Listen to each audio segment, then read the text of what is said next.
Hey, John Downing here with Downing Powerlifting Systems. This will be my first video I have sent out.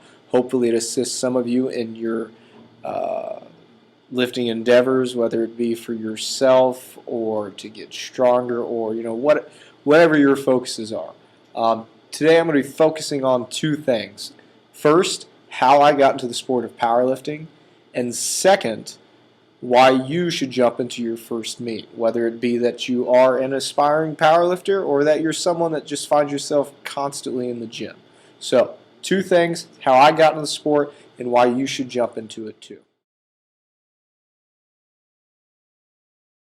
I've been doing powerlifting since I was roughly a freshman in high school. I was very fortunate that my school had a powerlifting program. They had had it for several years, and high school powerlifting itself looks a lot different than what we would know as sanctioned competitions that a lot of us do today, like me just competing previously in the Arnold Raw Challenge. High school powerlifting often is based around, again, the three lifts, or a lot of the times they have push-pull meets, which are just the bench and deadlift. But high school powerlifting, again, it's not as strict, but it is still a good place to start out at. And I started with powerlifting in high school. I was someone who played football and also ran track, and powerlifting just fit in the middle of that. Powerlifting for high schools happened in what we know as wrestling season or basketball season. So it falls between football and track. And that's pretty much how I got started. I went from football season into powerlifting season. And after my first year, it was definitely something I loved. I dedicated a lot of time to, and I learned a lot about thanks to great coaches like my friend and still coach, Jeff Briner. All right, so getting into the sport of powerlifting, it's something that a lot of people don't want anything to do with. Those of us that are involved are very dedicated, but it's something that I believe can go way beyond that. I have now for 6 years coached high school powerlifting. Again, it's a very different world, as I said, about how I got into the sport. And I've also helped to manage and coach in some part the Buckeye Barbell Club at Ohio State. And at Ohio State, I see several different things into new people that are coming into the sport.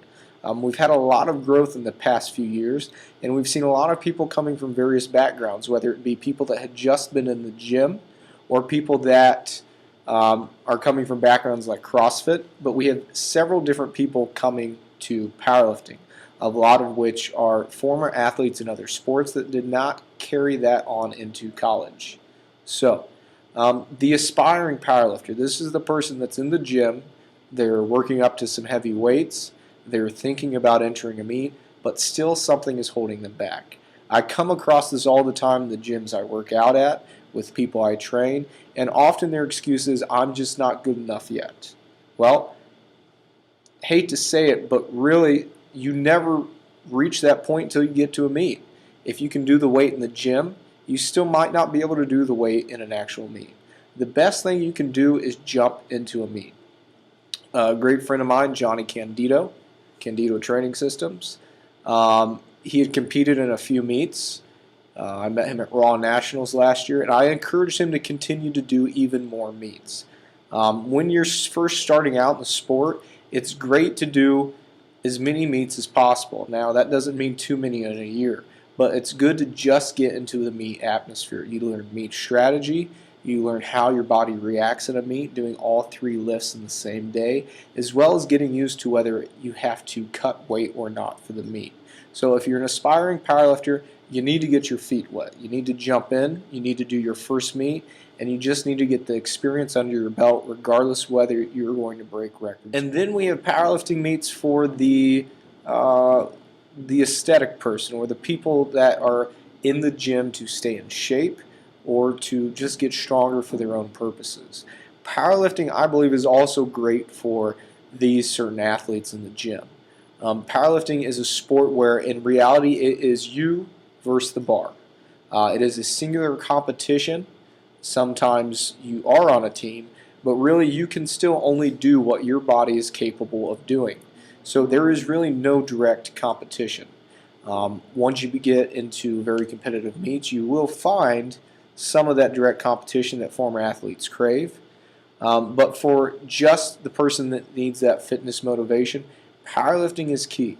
In my class, I focus on goal setting as a social studies teacher. I have students at the beginning of the year set goals on where they want to be at the end of the year.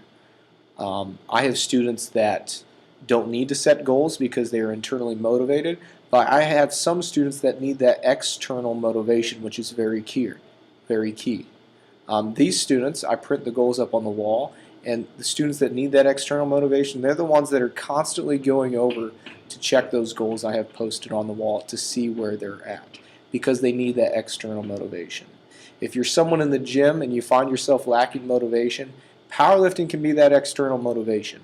You can set your goals for when you're going to compete and then work your way up to that. It's something that keeps you going back to the gym and working as hard as possible. So it can be a great tool for external motivation. So I hope today has helped you out. Please subscribe to my channel. Follow me on Twitter.